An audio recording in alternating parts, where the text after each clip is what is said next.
Hi, so today we're going to be talking about connective tissue and the different parts that make up connective tissues. Connective tissue is a tissue that binds and supports our main big body structures that is made of cellular and extracellular matrix. With that, we find loose and dense connective tissue. Loose connective tissue has more cells and fewer fibers, whereas dense has fewer cells and more fibers. An example of loose connective tissue is adipose tissue, which we find is our energy store. And dense is an example would be our tendons joining muscle to bone and cartilage. And since we're talking about cartilage, we're going to go into different types of cartilages, which we find hyaline, fibro, and elastic. Hyaline cartilage ossifies and hardens as we age. Fibrocartilage resists compression and shear, so that's when we always say that we get shorter as we grow older. That comes from fibrocartilage. And elastic cartilage is one that does not calcify. Once any cartilage is damaged or whatnot, it will not repair itself whatsoever. We have two types of bone that are in connective tissue, and that would be our spongy bone and dense bone. Spongy bone, when our bones are first developing, it starts out initially as spongy bone, and we find spongy bone at the end of our long bones. And dense bone supports our body and levers movement, so that's kind of our bigger bones in our body that we see and feel. Onto joints, we have our fibrous,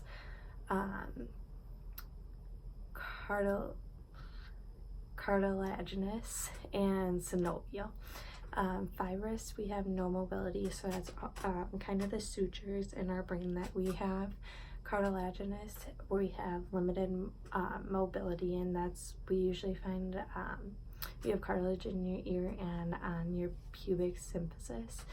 And synovial is our high mobility joint, and we have the synovial fluid, so that kind of gives you the hint that it moves a little more than the other two joints. I did read an article with that kind of bringing up joints.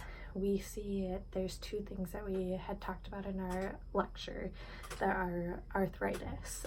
There's rheumatoid and osteoarthritis. Rheumatoid is a chronic inflammatory disorder that affects joints mainly or mostly our hands and our feet, we see. And osteoarthritis is very common. It affects millions of people.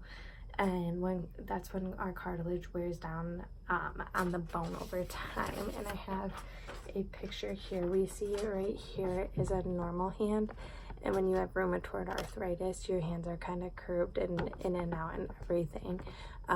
You see they're not straight up and down, they're curved in and out and kind of all over the place, which is very painful for many. And then I have this picture as well. This is a normal joint right here. And osteoarthritis is right here, and you can see in the middle it's kind of wearing down to nothing, and you can see the little gritty pieces. As well as rheumatoid arthritis, the red is inflammation, so we can kind of see the difference of what a normal one should look like and the worser of conditions with osteoarthritis and rheumatoid arthritis. And then I found an article online that is from 2016, and they were just reading about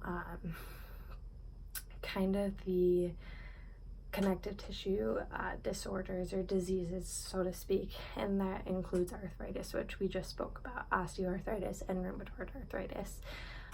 They had claimed in the article that the increased risk is something unclear with doctors. They can't really figure out what is causing it necessarily. But it's likely, or they're finding more relation to arthritis with different immunity changes within people, and mostly the immunity changes are within the cardiovascular and renal functions, which my grandma has rheumatoid arthritis, and there's a lot of limitations with both osteo and rheumatoid. Rheumatoid can be from one extreme to another. My grandma has one of the most severe cases, and even with different weather climates, you can wake up just feeling like pain in your joints and just swollen, and your whole body feels like it's inflamed. So there's a lot of limitations with arthritis, as we see in several people, and it's mainly, as we speak about, just pain and joints. And here I have my APA formatted for my article. And thank you guys for listening. I hope you enjoyed learning about connective tissue.